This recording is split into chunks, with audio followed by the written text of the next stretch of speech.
Ada quotes menarik dari Mahatma Gandhi lagi.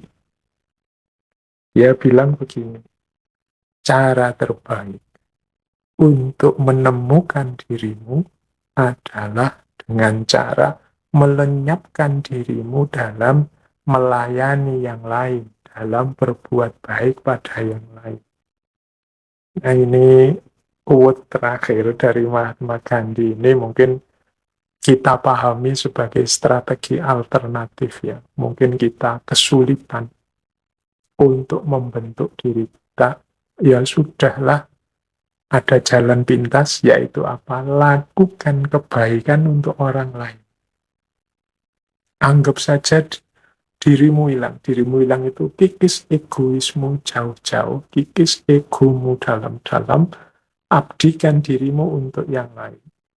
Ya paling tidak dengan melakukan itu akan terbentuk diri kita sebagai orang yang baik, orang yang tulus, orang yang bernilai penting di tengah masyarakat.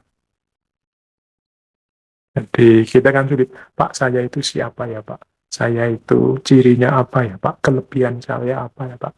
Kekurangan saya apa ya Pak? Kita kan sering begitu, terus capek membaca buku kiri kanan. Sudahlah, kalau tips dari Mahatma Gandhi, lakukan saja kebaikan-kebaikan semampumu.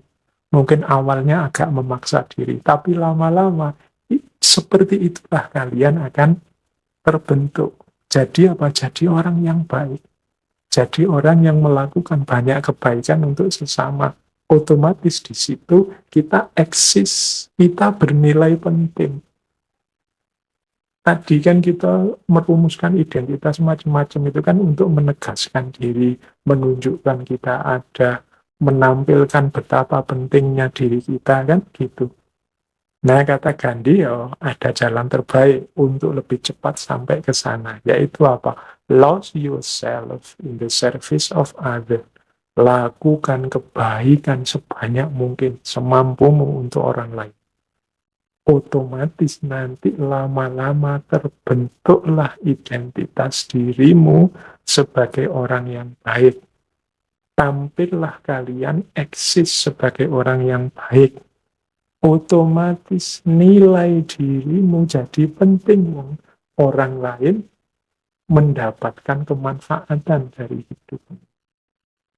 Jadi ini jalan praktis dari Mahatma Gandhi. Kalau mungkin di antara teman-teman yang kesulitan melakukan konstitusi diri, identifikasi diri yang mendalam, rumit, seperti para filosof, ya sudahlah, teman-teman punya konsep kebaikan apa, ngerti yang baik-baik apa, paham yang bisa dilakukan apa, lakukan itu semaksimal mungkin.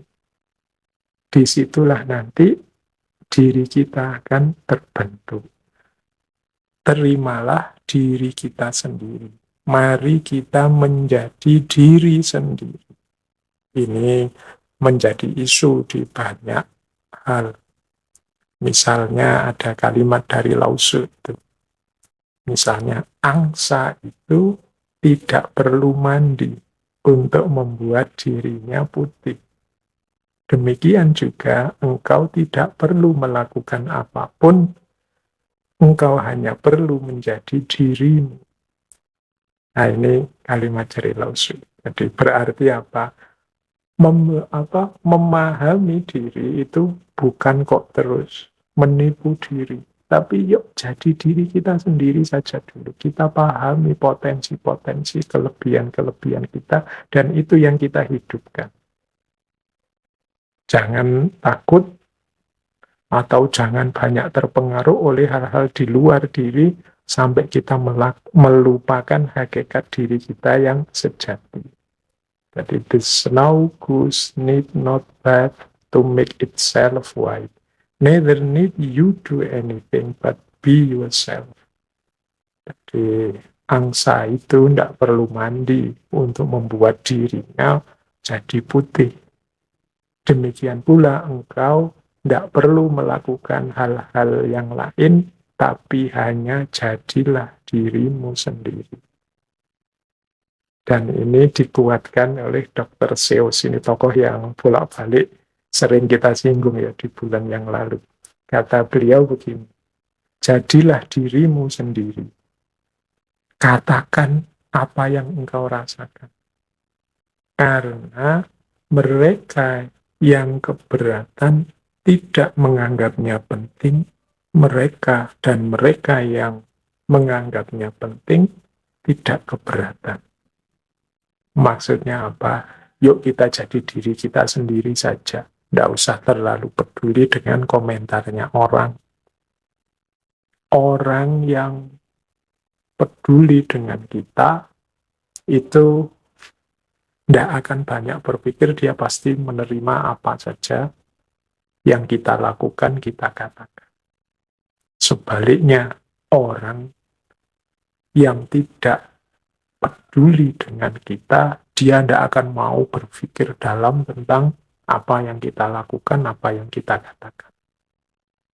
Jadi, berarti apa? Tidak usah tergantung pada komentarnya orang. Tidak usah tergantung pada pikiran-pikirannya orang yang tidak selalu relevan. Mari kita jadi diri kita sendiri. Dan kita menyampaikan apa yang ingin kita sampaikan, kita diam kalau memang tidak ingin bicara, pokoknya kita hidup sesuai keinginan kita menjadi diri kita sendiri. Ini mirip seperti pepatah, jadilah diri sendiri sesuai yang kita inginkan, karena orang yang suka kepada kita tetap akan suka kepada kita apapun yang kita lakukan, apapun yang kita jalankan. Sebaliknya, orang yang tidak suka pada kita tetap akan mencari celah-celah untuk menyatakan bahwa kita salah, kita keliru, apapun yang kita jalankan, apapun yang kita lakukan. Baik, ya ini nasihat pertama tentang self-identity. Ini berarti yuk kita menjadi diri kita sendiri secara otentik. Kalau iya, ya kita bilang iya. Kalau tidak, ya kita berani bilang tidak. Identitas kita itu sifatnya adalah ongoing proses. Senantiasa berproses. Tidak mandek, tidak harga mati. Ini seperti kalimat yang saya ambil, quotes dari William Shakespeare. We know what we are, but not what we may be. Kita tahu siapa kita sekarang, tapi kita tidak tahu what we may be. Apa kita, siapa kita nantinya. Jadi berarti apa? Ya saya sekarang seperti ini. Diterima saja. Tapi kan besok bisa jadi berubah. Asal kita rancang sejak sekarang. Nah itu identity. Iya sih, saya sekarang orangnya pemalu, pendiam, introvert. Suka negative thinking misalnya sekarang. Tapi kan kalau memang aku berniat mengubah diriku, yo siapa tahu besok aku bisa berkembang jauh lebih baik. Dan tentunya kita juga kan ingin jadi jauh lebih baik. Jadi, we know what we are. Kita mungkin bisa membaca siapa diri kita sekarang, tapi but not what we may be. Siapa tahu kita yang akan datang. Karena tidak ada identitas yang fix. Ya saya sekarang pemalu sih, tapi bukan berarti kepemaluan saya ini harga mati. Sampai besok-besok aku ya pemalu.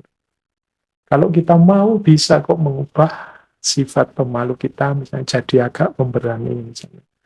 Itu what may be. Maka orang jangan putus asa dengan kondisinya, dengan situasinya, dengan identitasnya saat ini.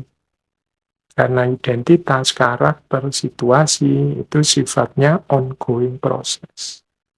Terus-menerus berubah, bahkan tidak ada titik akhir. Kitalah nanti yang bisa menentukan kita ingin jadi apa, kita ingin terbentuk seperti apa. Ini dikuatkan oleh quotes dari Lao Tzu. When I let go of what I am, I become what I might be. Kalau aku melepaskan diriku saat ini, aku menjadi diriku yang mungkin.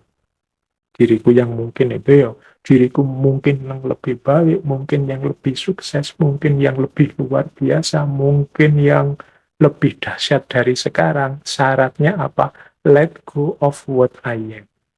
Berani melepaskan, berani keluar dari zona nyaman saat ini, berani out of box. Nah, maka akan ketemu dengan what I might be.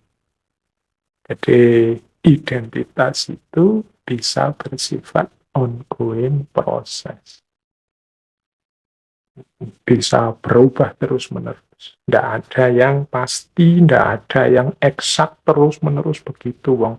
Seperti sering saya jelaskan kan, hidupnya manusia itu serba dinamis, berubah. Maka, we know what we are, but not what we may be. Kita tahu siapa diri kita sekarang, tapi seperti apa kita besok, kita tidak tahu. Semuanya tergantung kemauan, keinginan, dan keseriusan kita dalam menjalani hidup, mengkonstitusi diri kita. Baik, identitas itu sesuatu yang seperti saya bilang di awal tadi, bukan harga mati. Tapi dia adalah sesuatu yang dibentuk, diupayakan. Jadi ini saya kutipkan satu quotes dari Josh Bernard Shaw. Dia bilang, life isn't about finding yourself. Life is about creating yourself. Hidup itu bukan tentang menemukan dirimu, tetapi hidup itu tentang menciptakan dirimu. Kita ini kan sering menghabiskan terlalu banyak waktu untuk siapa hakikat diriku, apa hakikat diriku, terus-menerus. Kata Josh Bernard Shaw, tidak begitu caranya. Caranya apa? Engkau ingin membentuk dirimu seperti apa? Itulah nanti yang akan jadi hakikat dirimu. Jangan dicari-cari, tapi apa? Ciptakan, buatlah. Kalau ingin jadi pahlawan, ya lakukan hal-hal kepahlawanan, ciptakan hal-hal kepahlawanan. Kalau ingin jadi manusia mulia, lakukan perbuatan-perbuatan mulia. Jadi life is about creating yourself, bukan finding yourself. Jadi kadang-kadang kita ini kan mungkin karena terlalu banyak teori yang dijejalkan, sehingga kita cari-cari diri kita mencocokkan dengan teori-teori. Akhirnya kita capek menemukan diri kita. Saya itu tipe introvert atau ekstrovert ya. Saya itu tipe jenis orang yang begini apa yang begitu ya, melankolis apa ya. Itu kan sering banyak teori-teori itu terus kita membaca diri kita. Tapi sebenarnya itu semua bukan harga mati. Saya introvert, Pak. Tapi saya akan berjuang untuk mengatasi introvert saya biar tidak terlalu introvert. Saya juga ingin jadi orang yang pintar bersosialisasi. Pasti bisa. Karena apa? Life is about creating yourself. Jangan menyerah dengan karakter yang sedang kita miliki hari ini. Wong karakter itu bukan harga mati. Dia sesuatu yang bisa kita ciptakan, kita hidupkan, kita biasakan. Jadi rumus kedua tentang self-identity, kalau tadi rumus yang pertama kan jadilah otentik, tapi ini yang kedua dilanjutkan, yaitu mari kita ciptakan diri kita bentuk diri kita sesuai yang kita inginkan. Bahkan nanti di situ saya tambahi quotes dari Mahatma Gandhi.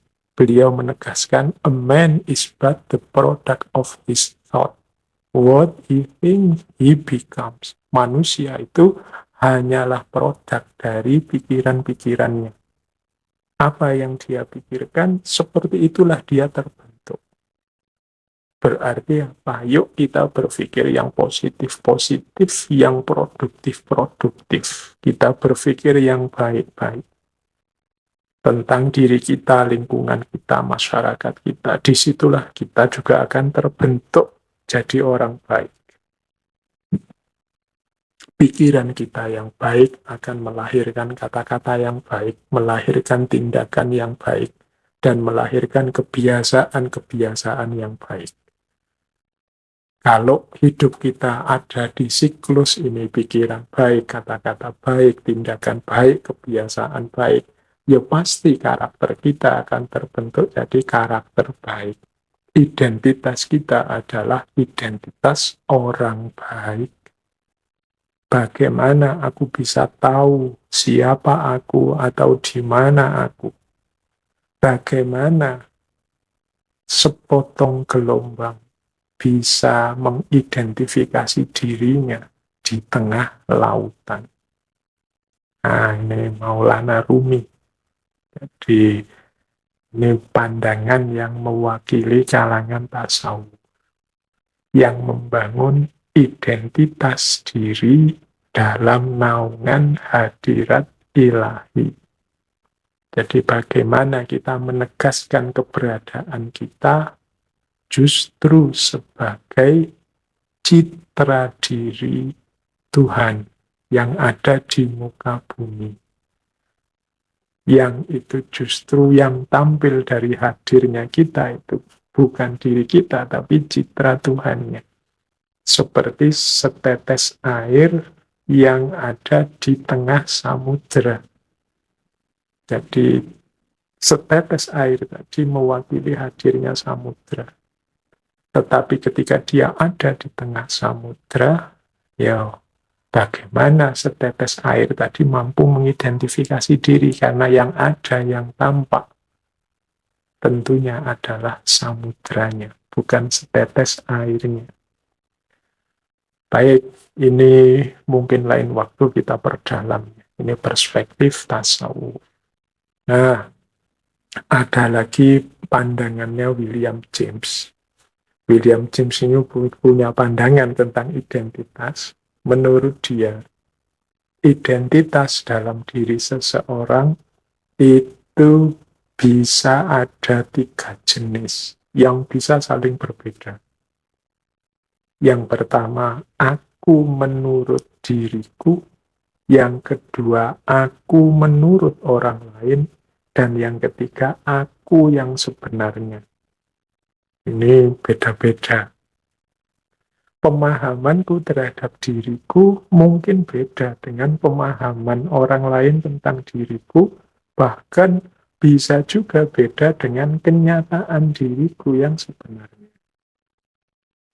Misalnya, ada orang yang permisif, menganggap dirinya itu baik terus, padahal hakikatnya dirinya itu buruk, dirinya itu suka bohong. Tapi dia merasa, kebohonganku itu kan beralasan, kebohonganku demi kebaikan, sehingga kebohongan itu dihitung sebagai baik.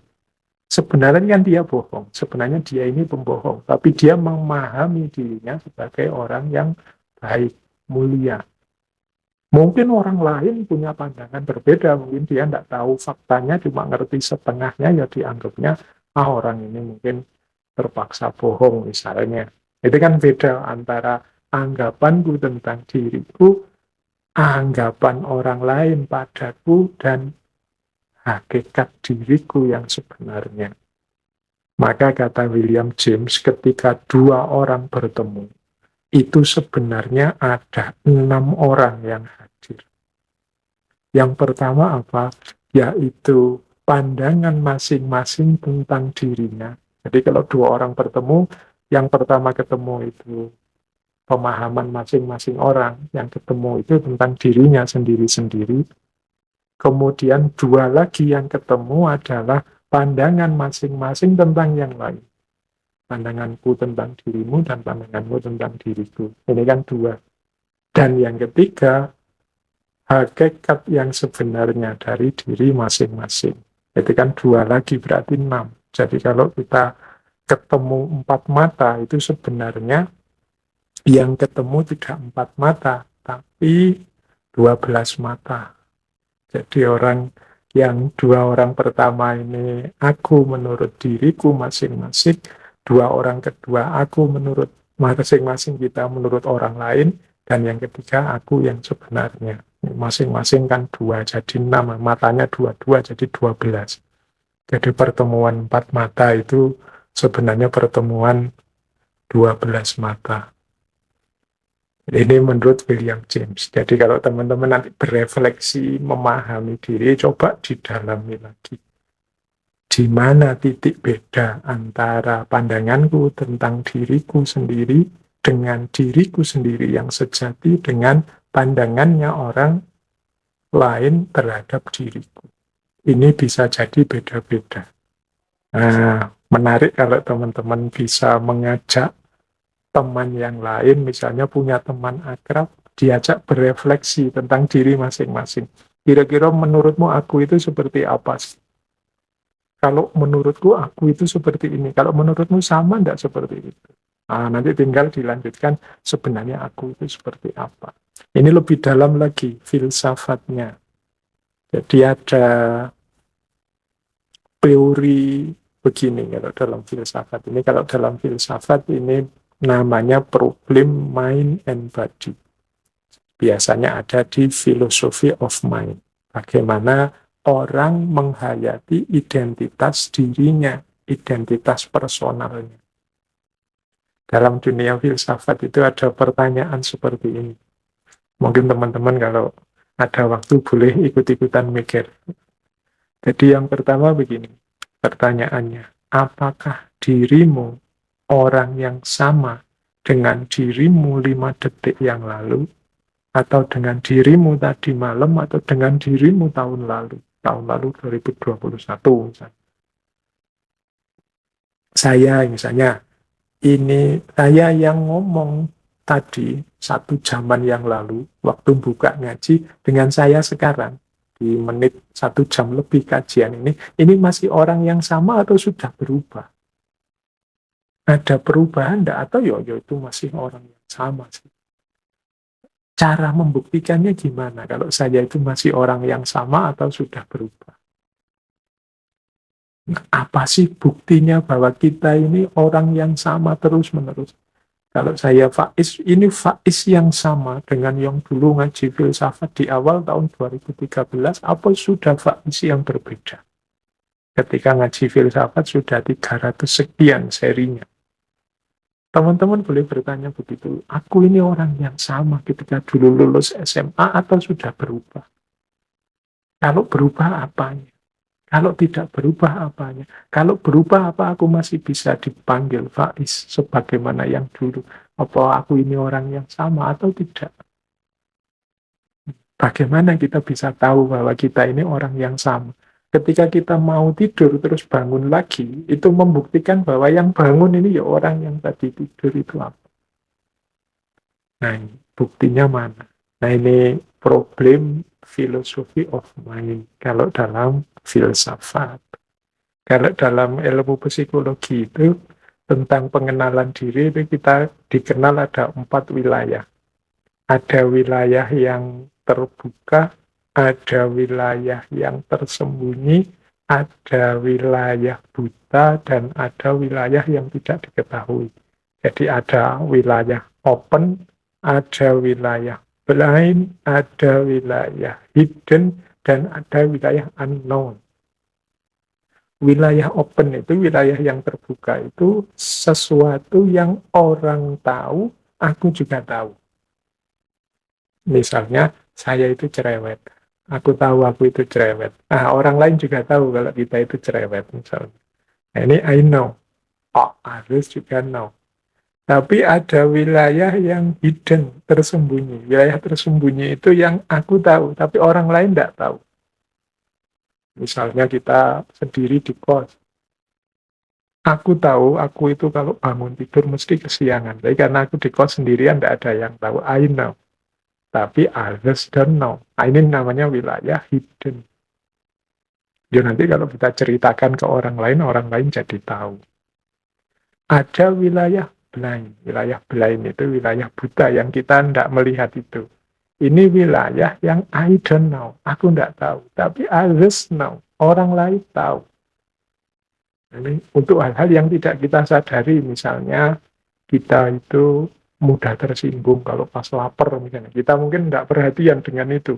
Pokoknya tidak sadar saja kalau lapar kita tersinggungan misalnya. Nah, ini orang lain mendeteksi, wah anak ini kalau lapar mengerikan ini. Kita tidak tahu. Orang lain tahu, I don't know, tapi others know. Itu namanya wilayah blind. Nanti ada wilayah unknown. Wilayah unknown itu orang lain tidak tahu, aku juga tidak tahu. Ini perlu pendalaman untuk menggali. Yang mungkin perlu waktu juga untuk mengenali. Ternyata aku ini, bisa itu, punya kualitas ini. Itu wilayah unknown. Ini kita perlu kontemplasi, perlu refleksi lebih dalam.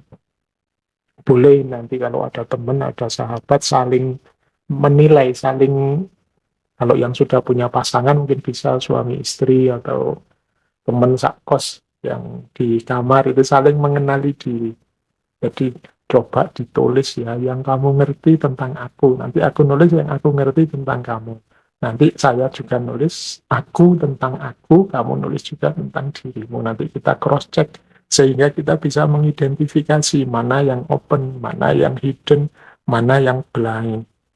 Nah, setelah itu monggo masing-masing melakukan muhasabah, refleksi, kontemplasi sendiri-sendiri untuk menggali siapa tahu ada wilayah yang unknown, yang tidak diketahui.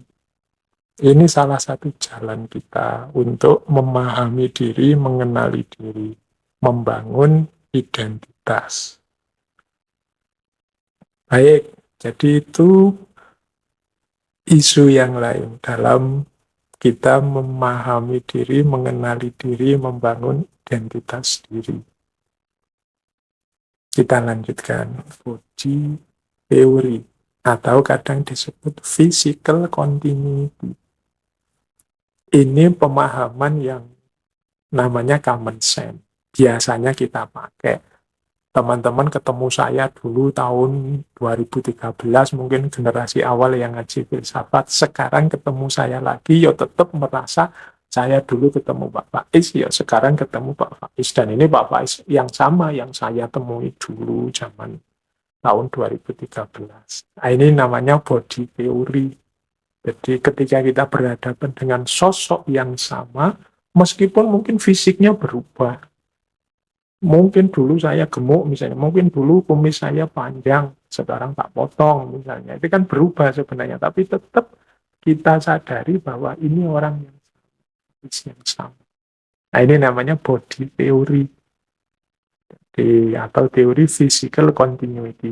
Meskipun sama sekali berubah, misalnya saya melakukan operasi plastik total misalnya, sehingga berubah sama sekali. Tapi kan kalau kita tahu ini Pak Faiz dulu ya, memang operasi plastik aja, sekarang wajahnya berubah, tapi tetap aku nganggap ini Pak Faiz. Ini namanya body theory. Jadi asal aku berhadapan dengan sosok ini, apapun perubahannya ya tetap dia orang yang sama. Tidak ada diri yang tetap sepanjang waktu. Kita ini berubah dari satu waktu ke waktu selanjutnya dan terus berubah menjadi pribadi yang baru. Nah, kalau kita menganggap bahwa ada sesuatu yang tetap dan sama dalam diri kita, itu ilusi saja. Itu namanya illusion theory. Jadi, menurut teori illusion theory ini, ya orang itu berubah terus. Kalau kita menganggap yang kita hadapi adalah orang yang sama dengan kemarin, itu ilusi dalam pikiran kita saja. Hakikatnya dia berubah. Bahkan ada argumennya, kalau secara fisik kan manusia pasti juga berubah. Saya mungkin 20 tahun yang lalu yo rambutku masih hitam, sekarang banyak yang hampir semua putih. Saya sekian tahun yang lalu mungkin lebih gemuk atau lebih kurus dan lain sebagainya. Dan mungkin sekarang lebih ringkih, dulu lebih tangguh dan lain sebagainya. Secara fisik manusia pasti berubah. Kalau ini kan mudah membuktikannya. Dulu teman-teman waktu SD tidak punya kumis, sekarang punya kumis. Jadi kalau fisik sederhana, jadi pasti kelihatan perubahannya. Bahkan ada teori setiap 7 tahun sekali, tampilan fisik seseorang itu penuhnya mengalami perubahan. Bolehlah teman-teman nanti membandingkan foto-foto kita 7 tahun yang lalu misalnya, coba dicek terus berkaca sekarang, kira-kira ada perubahan apa. Kalau di teorinya sih begitu.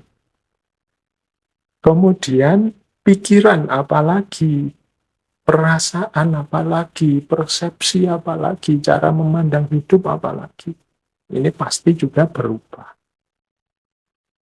Nah, teori yang pertama ini namanya illusion teori. Ini bisa ditemukan misalnya dalam gagasannya David Hume, Heraclitus, William James, termasuk Buddha. Dengan dalam Buddhisme kan ada konsep anicca, ada konsep anatta, ketidakkekalan, ketiadaan aku, bahwa aku yang konsisten sepanjang waktu itu sebenarnya tidak ada. Yang ada itu aku yang berubah terus-menerus setiap waktu, setiap detik. Aku ini tidak sama loh dengan aku yang dulu. Jadi kalau teman-teman lagi gegeran dengan pacarnya kan biasanya sering digugat begitu. Kamu kok sekarang berubah, tidak seperti yang dulu. Belum, memang manusia itu hakikatnya berubah. Jadi tidak mungkin sama. Kalau kamu nganggapnya sama, itu hanya ilusi saja. Hakikatnya dia berubah. Oke, itu namanya illusion teori. Ada perspektif memori. Nah, ini tokohnya antara lain John Locke.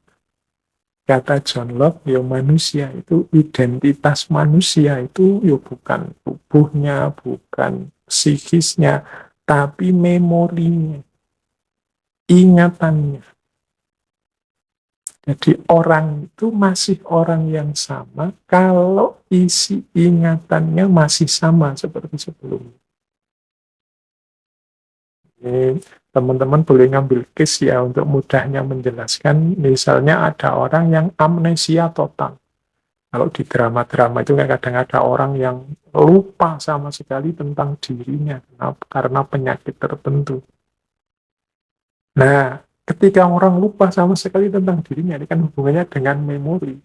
Dia, kalau versinya John Locke, ya bukan orang yang sama lagi. Kita tidak bisa memperlakukan dia seperti dia sebelumnya. Misalnya dia ini teman akrab kita sebelumnya. Bahkan kalau di drama-drama Korea itu ada yang sampai istrinya atau pasangannya. Kan sangat dekat itu harusnya. Tapi begitu kena penyakit itu, lupa sama sekali. Itu kan setelah dia mengalami penyakit ini, kita tidak bisa memperlakukan dia persis seperti sebelumnya. Identitasnya berubah total. Karena dia lupa sama sekali dengan versi sebelumnya. Maka kata John Locke, identitas itu sebenarnya dasarnya adalah memori. Siapa aku itu sebenarnya kita rumuskan dari ingatan kita selama ini. Nah, ini namanya memori teori. Di basis dari identitas kita adalah ingatan kita tentang siapa diri kita. Bayangkan misalnya ya teman-teman besok pagi bangun ternyata isi memorinya tertukar. Misalnya isi memorinya teman-teman ketukar dengan saya. Bangun pagi teman-teman merasa bahwa saya ini Faiz loh, tapi begitu berkaca kok bukan.